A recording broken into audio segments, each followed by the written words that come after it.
Welcome to one of the newest Sun Leaders podcasts called Conscious Connections. I'm Carol Hasbrouck, and I followed my inner voice and ended up traveling 10,000 miles of miracles.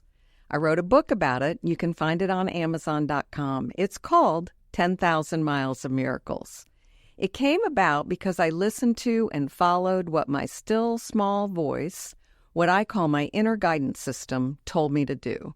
At Sun Leaders, we are all about the various forms of leadership, including servant leadership. And this was an example of that. This podcast is going to teach you how to find your inner guidance system, how to know and differentiate it from your ego voice, and what you can do with it. It's fun, it's exciting, and we never quite know what's going to happen when we follow our inner guidance. It's my great honor, and I'm excited that my first guest today is Eric Nutting of The Growth Coach, and it is a global business coaching company that works with small business owners everywhere to transform their businesses and reclaim their lives. Instead of being owned by your business, they help you slow down, take a step back, and then move forward with confidence and clarity about what needs to be done. He and his wife, Diane, use a holistic, science-based approach, combining training, consulting, coaching, and diagnostics to help you get the results you want. Now, here's the fun part. Eric has been an actor, a voiceover artist, and an appraiser, and he's an entrepreneur to his core. He and Diane have been married for over 35 years and have 5 kids. Their holistic approach to health and life led them to start the Growth Coach business and help others find balance and success in their business and everyday life. I met Eric a couple of weeks, maybe a month ago, and we became fast friends. I joined Sun Leaders because he invited me to attend, and it's just a dynamic group of people. They are actually going to be reading my book next quarter for the Sun Readers episodes, for the Sun Readers sessions, and I'm excited about that. So Eric and I was a guest on his podcast last month, and I asked him to be my first guest. So say hi, Eric. Hello. Thanks for having me. And we were talking just before the mics went live, and I just listened back to our interview, and it's a fantastic interview. So if you want to get to know either one of us after you listen to this, pop onto that one, because you get to share, Carol, share a whole bunch about this journey specifically and what you wrote about in this book. So we're awesomely excited to dig into this book in July. Yes. That's when we're starting it, in July? July. And then hopefully encourage people and get them kind of excited to start their own journey, wherever that may take them. I think that's the thought process, right? Yes. Through this, what do you do next? That's the call to action, I think, on this. Yes.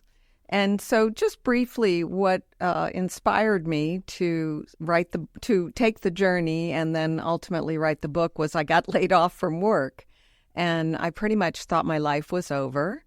I had been in the mortgage industry for 23 years, and it was during the Great Recession, so it wasn't anything I had done. However, it was devastating. And I stopped, and after I cried a lot, I stopped and said, okay, I can't figure this out.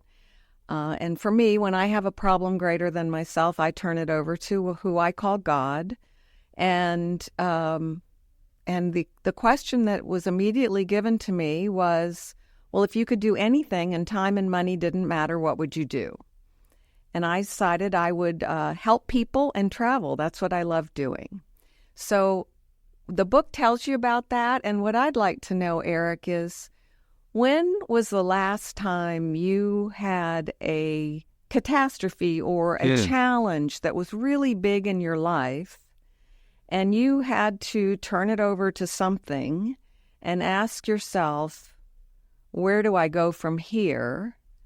And through that process, were you able to tap into your inner guidance system and follow direction? Wow. That's really, really interesting as I think about that, because I always talk about control. What can we control? What should we control? And I find that most of us are defined by these big moments that you're speaking about. It's usually connected to some form of loss. And I pray against it because nobody likes to go through those challenges, but they're inevitable. They come up. I think once we hit a few of those big challenges, the ones that come after it don't necessarily feel familiar, but they're given perspective. So for me specifically, the last major, I wouldn't even say the last, I would say a life-changing, altering moment for myself and Diane was losing a child. 2 sets of twins. I don't know how old I was, in my 30s, maybe, somewhere. But I can tell you life changed in that moment. A set of twins, one was stillborn. I just immediately looked at life differently. From that point forward, so this is now almost 25 years ago, roughly. From that moment forward, I have looked at the world through a different lens. I now don't look at these things in my life as major events or challenges. So since then, I've had a lot of loss. My mother has died. My father has died. There's a house fire that took the home that I lived in to the ground.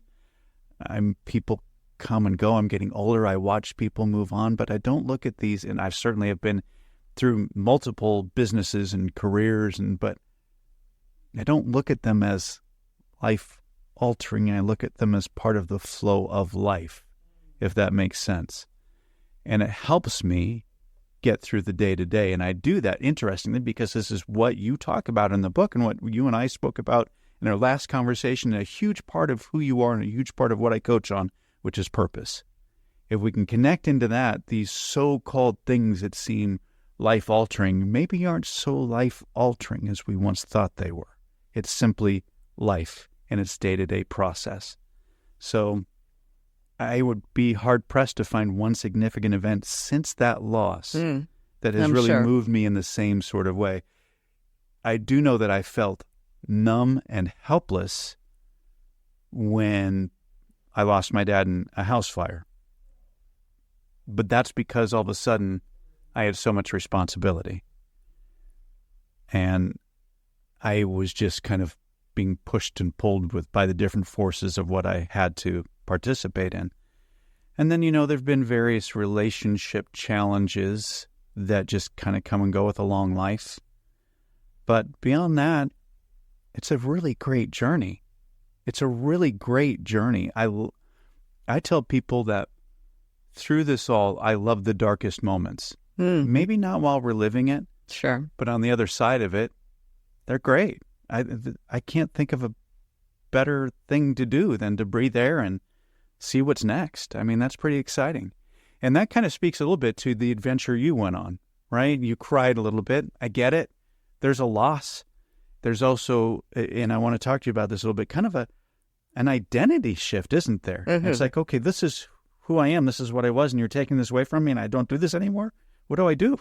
And you said, let's go on an adventure. Yes. And that's really how we look at this whole life thing. This whole life thing is just an adventure. Sometimes I think we take it too seriously, We do. Can we play a game? Can we have fun with this a little bit? Well, I think we are playing a game, actually. Do you? Yes, I do. What do you mean by that? Well, I think life is about playing a game and not taking it so seriously. I have very often taken it too seriously. And then life events like you had. I had a son who was holding onto a car and a skateboard, and the skateboard fell apart. And he's fine, by the way. I always like to start the story with that. But he went into a coma, full life support, in a coma for a while. Took a couple years to rehabilitate. He hit his left side of his brain, so he couldn't do math or any left. We got him tutors. But let me tell you what, he recovered. But I don't look at things like I used to, and that happened in 2000, 24 years ago. Right. And he was 15 years old. And the doctors didn't think he was going to recover, and he did. In fact, they call him a medical miracle. And So I said to the doc, I said, well, you know, doc, there's a power greater than you and I have people all over the world praying for him. And the doctor just rolled his eyes at me, and I looked at him and I said, you're the one that called him a medical miracle. Right. So where's the miracle, right? So, but the point is, just like, and I want to acknowledge and tell you that I've never experienced that. My mother did experience it, so I got a little bit of the taste of what that must have felt like. But I just want to tell you and Diane that blessings to you, because that's got to be a very, probably the hardest thing you'll ever go through. Well, you know, that's interesting. First of all, thank you for that. I speak with people now. I get to hear a lot of problems. It's one of the things I like about my job, my life, my purpose. I like to absorb these sort of challenges people have. A dear friend of mine lost his adult, and I'm a motorcycle rider, so I put it in perspective, but he lost his adult son on a motorcycle. So I don't know how we measure loss. Measuring loss is like measuring a life. There's no way to do it. It's all important. So my loss is no greater than your loss. It's no greater than, it's all equal in that standpoint. So that's what troubles me when I just had a conversation before you and I had a chance to sit down about inclusivity, about, you know, making sure everybody has a chance to be part of the conversation, a chance to be heard and participate. Every life is of value, and I think every life is of equal value. So exactly. I really, you know, my loss is very personal to me, but I'd never want to talk about, you know, when people always try to connect with each other. Oh, I know what you mean. I had this happen. It's to me like, okay, well, it kind of negates the other person's experience to a certain extent. Can I just be there for you, absorb and be present? And maybe we'll talk about mine but I don't know. It's just in context of the conversation, right? Yes, it is. So it was it was a defining moment, for Absolutely. Sure. For sure. And you say now you look at life differently. And whenever I have something that's painful, physically painful, I gave birth to 2 children. And the first one I wouldn't take any drugs or any epidural or anything. And so whenever they stick a needle or they cut me or whatever, it's not as painful as that was. So I know I'll live through it. It just gives context to it, you know. So you mentioned purpose. I'd like to talk about purpose because my purpose here on earth is to share, and I do that through teaching and writing.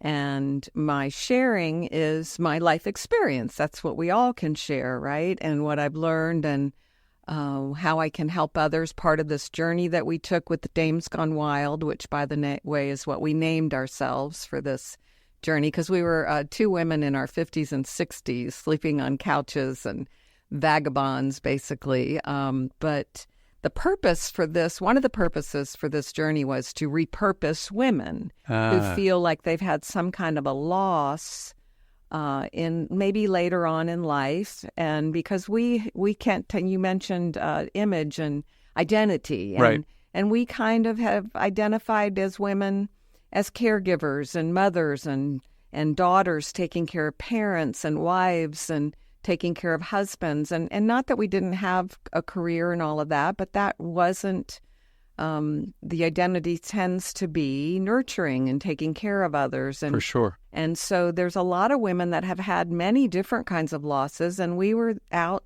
spreading the love and helping women. They'd say, man, you're so courageous. I can't believe you 2 are doing this. And we'd say, well, you can do this too. And through sharing our story, we had a couple of women say, you know, I've been wanting to write this book, and I'm worried about what my church will say about it. Or I don't think my husband will like that I'm going to blah, blah, blah. And we'd say, go for it. And so tell me about your purpose, Eric. My purpose has changed since that life-defining moment for me. I thought the world revolved around me. I thought I was supposed to go climb mountains and conquer cities, right? Much the way men of my generation absorbed the world and even were raised. And then I realized through conflict and challenges that my purpose had to be to support those beings. And I don't mean just financially, that's a component of it, but to support those beings that Diane and I brought into the world. They're not able to take care of themselves. They're not supposed to take care of themselves. This is a big part of my coaching as well. The thought process is, I deliberately chose to get married and deliberately said to Diane, I love you, I'm there no matter what. We lose a child, her pain, even though I just said we can't measure pain, if I knew what I was feeling, I could only imagine what she must be feeling. So my whole world shifted to, how do I support these kids? How do I make her whole? And I spent as long as it took, a year, 2 years, 3 years, till we found our way again, found our footing. So then that's where I really started to define my purpose. And every conflict I have, I run through this idea of my purpose and my purpose statement. And that is to be of support to those I love while helping people on the human journey. It's that simple. But it's not simple helping people on the human journey. It's powerful. I guess it can be simple and powerful at the same time. Tell me how it's simple for you. Well, you mentioned that I had a background as an actor. That's a very sort of egocentric career. And it wasn't necessarily for me, but there's still this weird out-of-body component to it where I go in an audition and there's 4 people and I want to impress them, so they give me a job so I can go impress hundreds or thousands. That was part of my world and my life, and I always thought I had to be something for somebody else. Was I playing the role they expected me to play, both in life and on the stage or in something? Once I realized that I no longer had to be a people pleaser, I could now be of service to people. That's a significant difference. So now, to be of service, it's no longer about me. Now I just get to find out what you need. What do you need, and how do I help you forward? I see. So now I don't have to put on the tap shoes and sing the song and do whatever. I can be the quiet one in this exchange. And in this coaching process, if I ask you the right questions, collaboratively, we come to a good solution. So it's never about any silly wisdom I have or anything else. So, I think that's my thought process on it. So I do think it's simple to be present. I do think it's simple and it's part of its ego management to a certain extent. Exactly. Because you're taking yourself out of it as much as possible. Right. And becoming an active listener. Exactly. And then a problem solver. And that's really interesting. You say problem solver. I can talk about that specifically in my relationship with Diane, because 35 years of marriage, 35 plus years, there came a point, I want to say maybe like 20 years in or something, where she would tell me her challenges and I went into fix-it mode. Roll up my sleeves and I'm gotta yeah, right. I'm a man, I'm going to fix it. I'm going to man fix it. And she finally just looked at me one day. She goes, look, I don't need a solution to this. I just need you to listen to me. And that immediately changed my perspective. I can't say it changed my habits immediately, but it's freeing to not have to have a solution. That's why, I'm not a consultant. I'm not any of these sort of things. I just get to help you through whatever challenge you might be having in the moment. And that's true to my family. That's true to people I come in contact with. Being of service in this human journey, I think is what we are all designed to be. Absolutely. We are here to serve one another. Right. That is our ultimate purpose, in my mind. And that's how we get to community, right? Yes. We don't live on an island by ourselves, even if we're all hermity. And I have these moments, because I'm an introvert. Most people think I'm an extrovert. I'm so not. I love people. I just absolutely positively love people, which is why I connect that to my purpose. But then I need to be by myself, get on my motorcycle, go out to the ocean, rock myself back and forth in a corner, whatever it may be. I need those moments so I can go back out and do what I consider something that feeds my soul. So, and feeding our soul isn't taking care of ourselves. Self-care is so important. And it's tricky. Now that you just said the other part, I think self-care is tricky sometimes. Okay, tell me about that. Well, I'm a holistic coach. Sure. I'm both a holistic life coach and a holistic business coach. And just in case they don't understand, tell us what that means. It's in its entirety. So as we look at a human being, we talk about mind, body, and spirit. And I look at the mind, body, and spirit of a business too. So it's not just one thing or the other. So I believe that each human being deserves to thrive. I don't see why we would be here on this planet if that wasn't something we were allowed to do. I don't think we're put here to suffer. I really don't. No. So through that thought process, it takes everything we've got to thrive. And I think balance, we coach a lot on balance. I think it's an illusion. Balance is temporary. But I think alignment and alignment with purpose is what makes us whole. So when you talk about self-care, am I healthy in my mind? Am I thinking, do I have good self-talk? Am I looking at the world through a lens that creates good energy, vibrational energy? Am I contributing something positive in my thought process? Then we think about the body. Am I fueling it the right way so I can get through a long day, so I can be of service to you and to others? And then spirit, do I connect with something greater than myself that really gives us a deeper purpose and meaning to all of this? That's the thought process. So that's holistic. And we just take that concept and transfer it onto any business or organization. There is a mind, a brain trust to any business. There is a body that performs that labor, provides that service. And then there's a spirit that we connect to purpose and mission to all of that. So if we can move all of that in the same direction, we're thriving. But it's all these dysfunctions that come across our way, either self-inflicted or organizationally, that creates that challenge to keep those waters flowing in the same direction. Hi, this is Josh Naiman, CEO and founder of Naiman Creative. We're the ones who produce the podcast that you're listening to right now. But on top of podcast production, we take care of all sorts of things related to websites, from design, development, maintenance, management, and even hosting. And today, I want to talk to you if your website is a prisoner of the moment. We make sure they're not. Most websites are prisoners of the moment. They're based on what works or what people think works for their company today. But if it works, then what's the problem?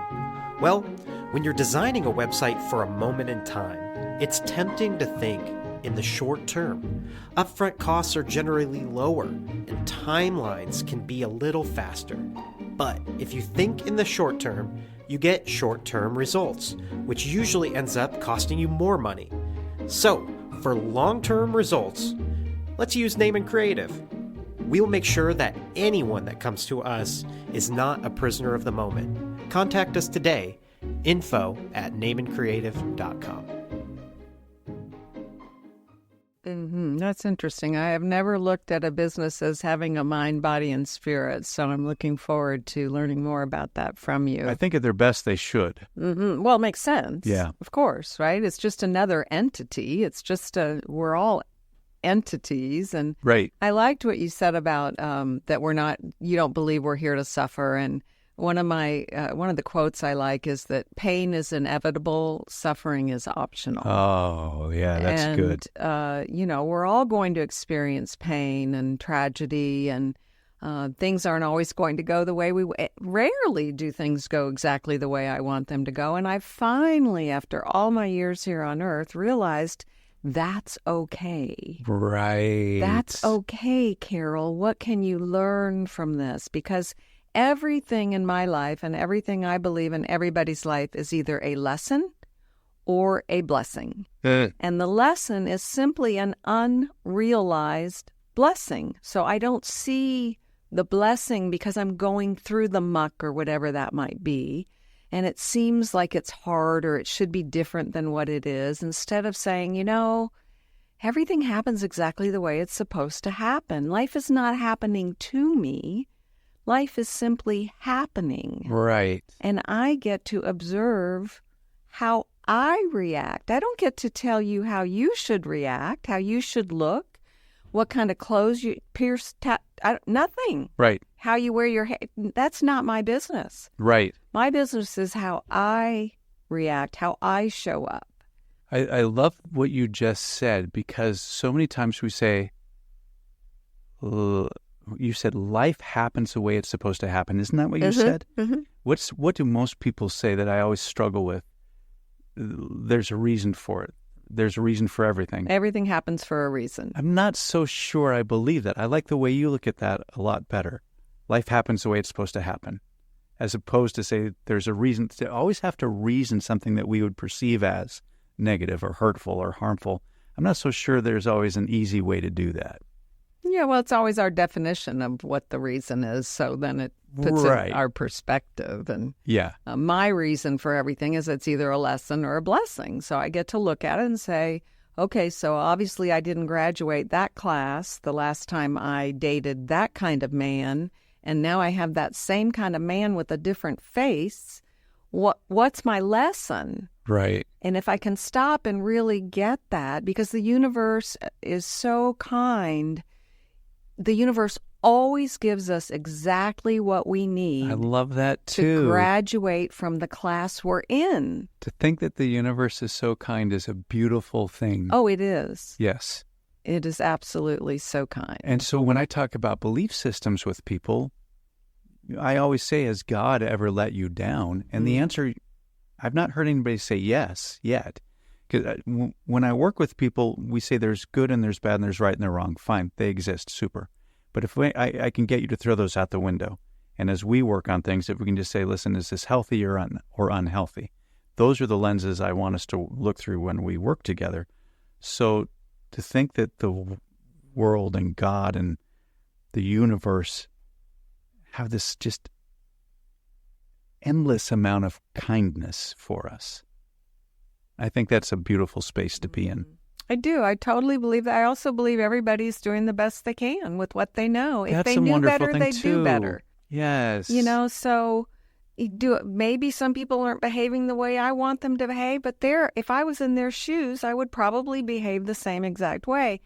I only got to that place in my life about 5 years ago. And when I finally got there, it was so freeing to say, oh, they're doing the best they can with what they know, with where they've been, with what they've walked through.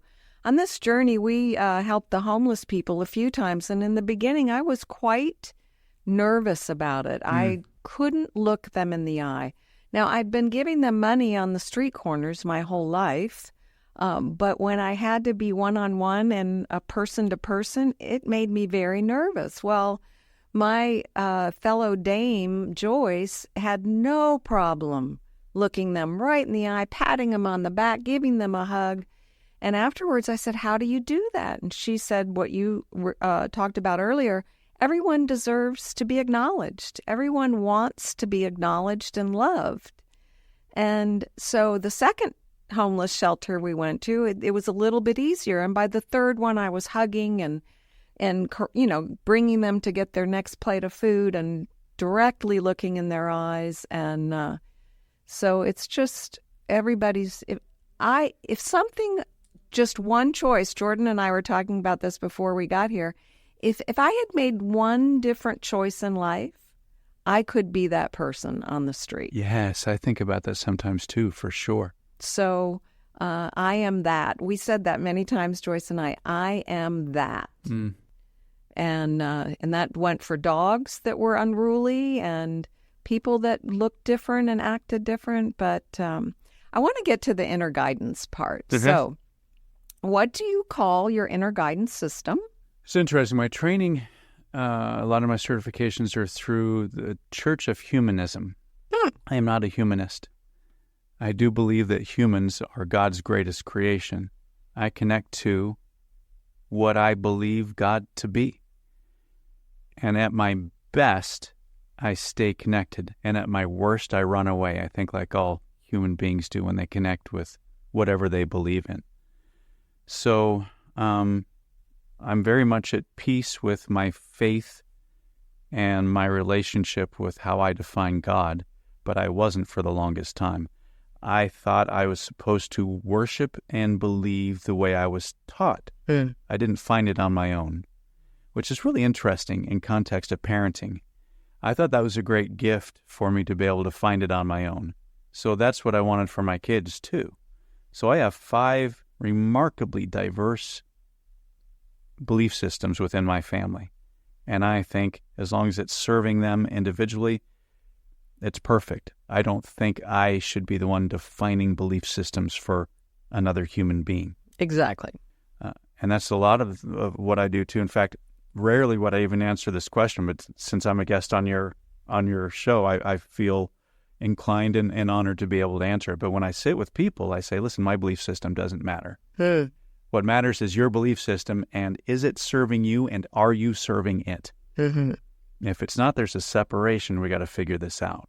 Because if we're thinking holistically, mind, body, spirit, the spirit is not in alignment. We got to figure out why it's not.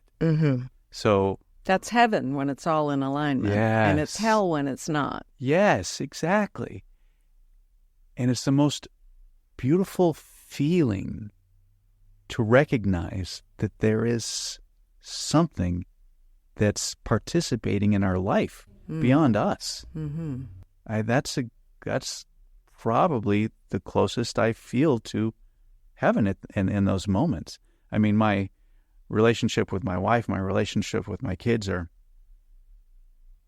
as precious as a relationship can be, but nothing replaces that relationship you have with God. And I had this hardest time thinking, love the Lord your God above all others, love the Lord your Father above all others. And I thought, why would I possibly love God above my wife or my family? And the reason that I finally figured out is because it is, in context, the purest possible love. And if we can love in its purest form, then we can grant others that same love. That's remarkably difficult to get to because of our ego. But that's how I ended up interpreting all that. That's that unconditional love that Absolutely. we strive for. And I frankly only have it for my 2 children. I can't say I've ever unconditionally loved anyone except for my 2 boys. I mean, they could commit murder or whatever, the most heinous crime, and I still love them. I might not be real happy with them, but I would still love them. And that's what God does for us, and it starts with God because God is love. Right. But I want to get back to the inner guidance system. So here's a funny question. Don't know if you've ever been asked. Do you hear voices in your head, Eric? No, I wouldn't say I hear words.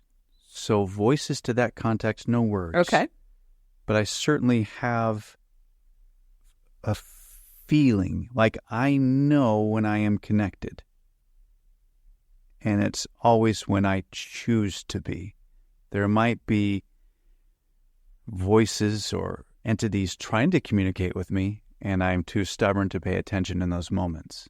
Well, you just hear through your feelings, that's all. Right. Yeah, so... But for me, it has to be deliberate, or maybe something has to shake me to be cognizant of it, perhaps. And can you differentiate between that feeling and an ego feeling? I can. And Absolutely. What's the criteria there? What's the benchmark? Or well, for me, it's deliberate. I have to turn off the noise of the world. I mean, how do you do that? I literally turn off anything that's making noise. That's the first thing. And then I've got to get out by myself. I have to create my own space, and I always tell people I don't need control of anything but a 6-foot radius, which isn't big. 6-foot radius around me. That's all I want control of. Your hula hoop. I just want my hula hoop. Right. And I can't even make a hula hoop. Hula. Or I've hoop. tried many times. I can't make a hoop. I've tried it before. But I just want that hula hoop. If I can create that space for myself, then I can connect and I can listen. Listening is key to this. Oh, yes. We do lots of talking in our head, but not necessarily much listening. For sure. Yeah. And I don't even know if necessarily I find answers as much as I find peace. And maybe peace is the answer. Everything's fine in this moment. It doesn't have to be more than what this moment is. But what if? But oh my gosh. How about if that doesn't matter? In this moment, I'm safe and everything is fine. I think the challenge would be if maybe our safety was challenged in that moment. And then where does our trust go in that moment? Most people turn back to that which they believe. Well, if we're in alignment, I think we're going to feel safe and at peace. It's that we jump out of that alignment and then we go, oh, wait a minute, got to get back into that alignment. Right, because of that ego thing, right? And I do it frequently. Yeah, we all have it. And there's nothing wrong with our ego. And we have to have an ego, but we can't have it direct the show. Well, I do think my ego, certainly in my past, has directed the show a lot. And I always go, oh, I got this one. I got this. Yeah. And then I always inevitably I hit a dead end. I'm not enough to make anything happen. And then it's like, oh, well, we got to take this journey again, this humble journey. And go, okay, well, I'm not enough. I need help. Yeah. Yeah. And that's the important thing, is to recognize that it's bigger than me. Right. So do you have an intentional practice that you do, a routine perhaps that you do to get into that space? It's a feeling more than a routine. And I always say people reach their capacity. But it would be even healthier if I had a routine before I reached capacity. I tend to run really hard, reach capacity, and reset. And that's not even how I coach. So I am a walking contradiction. Of course. Well, we all are. We teach what we need to learn the most. So absolutely. So if we could get in front of that and put good, healthy practices in place, then in theory, we would have that always elusive balance. We'd always be in balance. We just aren't. Well, the balance, I'm a new student of Tai Chi, and, it's the yin and the yang, and then there's that line. It's not about getting into the yin or the yang. It's about staying on the line between, and that's always moving. It's a fluid thing. Because balance was my greatest. I have a rock on my dresser that says balance that I look at every single day, and the other one next to it says trust. But the balance is definitely one of my biggest challenges, because I can get out of balance and not want to work. And I can get out of balance and work too much. And so finding that fine line. What's the connection between balance and trust for you? They're words. So the church I go to, we do a white stone ritual at the beginning of each year, and we find which word we want to focus on for that year. So last year my word was balance. Gotcha. And this year my word is trust. The thought came to me. So I do hear voices in my head, and I have for years and years, and I'm more clear now on which ones are me or are the higher power, the inner voice. So my word for this year was trust. And one time I was listening to God talk to me, and he said, "Do you believe in me?" And I said, "Well, of course I believe in you." And he said, "Great. Do you believe me?" And I never thought about the difference of believing in God and believing what God tells me through the various sources. I love the Bible. And so do I believe that God is going to take care of me, that everything is going to work out for my good, and He has a future and a purpose for my life? And so I'm working on that now, and that trust is part of that. It's been huge for me. That's a really interesting way to look at this. Do you believe in me? Do you believe me? And you would think that both would have to be absolutely true. Oh, yes. Yeah. Yes. But the second question, I had to stop and think, and well, apparently not. So help me out here. Right. So that's what I'm working on now, and that's great. It's just part of being human. Like, I believe we're fully human and fully divine. And so my humanness is the one that needs all the lessons. The divine part is already perfect. Right. Whole and complete. Nothing missing, nothing broken, nothing out of place. And the human part, not so much, but that's okay. That's okay. So a couple of questions I'd like to end with. Okay. What is your favorite book? My favorite book for pleasure, because it affected my life in that hero complex I had as a young kid, was The Once and Future King. I love any sort of Arthurian sort of story. And the funny thing is, I'm not really apt to fantasize the way some people do, or fantasy. Yet that is a full-out sort of, fantastical journey. And I say this, I differentiate on this because Diane writes fantasy books. She writes young adult fantasy books. And sometimes when she introduces an idea, I go, I can't even relate. I don't even know what you're talking about, because I tend to be more, grounded would not seem like the right word. I just don't tend to go out practical? Practical would be a nice way to look at it. So she literally writes about fairies and spells and those sort of things, and I just don't get it. But the Once and Future King is really because might is right, or might is not right, and talking about how do we lead in communities, and that's what really resonated with me.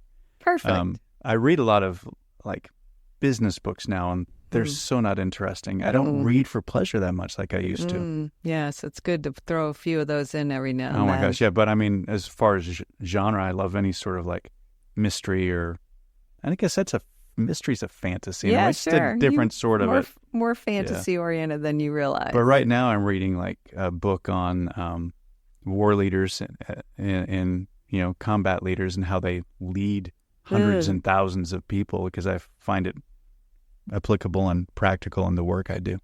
Great.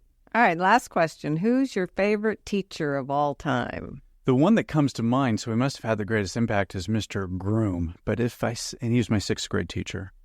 So I was 12 years old. I thought he was just a remarkably solid, sound human. He wasn't particularly warm. He wasn't particularly creative. And I wouldn't even say he necessarily inspired me, but this is what I admired about him. I knew his yes was yes and his no was no. He had a really, to my perspective as a 12-year-old human, he had a strong compass on who he was and what he was doing. And I was a good kid, but as a horrible student. And for as horrible as a student as I was, I found that he continued to invest in me, and I appreciated that very much. But actually, any teacher who actually invests in the process of education is gold to me, as opposed to somebody who just didn't know what else to do. And just like anybody who, you like the experts, the people who truly invested in what they do. So I've had tons of those. I've been in the public school system. I've been blessed with great teachers, I think. Wonderful. Yeah. It makes such a difference. Yeah, for sure. So tell us how to get in touch with you, Eric. It's been such a pleasure talking with you, and I want to make sure that people know how to reach you that are listening. Well, thanks for having this. Went fast. Yes, it did. So the Growth Coach, that's our company, enutting at thegrowthcoach.com. So that's ENUTTING at thegrowthcoach.com. Shoot me an email, and we'll have a conversation. Thanks, Eric. Thank you. So again, Eric and I are part of the Sun Leaders, which is just a very dynamic group. Networking is part of what we do, helping each other grow our business, but the main thing is connection and just learning from one another. So we're really happy to be part of the Sun Leaders. Again, I'm Carol Hasbrouck, and the book I wrote is called 10,000 Miles of Miracles. You can find it on Amazon.com, and this isn't an afterthought, because actually how I make a living is I'm a memory maker. I help people buy and sell real estate, and I love what I do. So you can reach me at carolsellsstpete@gmail.com. That's CarolSellsstPete@gmail.com. And when I came up with that email, I didn't realize how many of those letters could blend in with a different letter. So please reach out to us both. We'd love to hear from you, and I look forward to furthering my education and connection with Eric. Thank you, Eric. Thank you.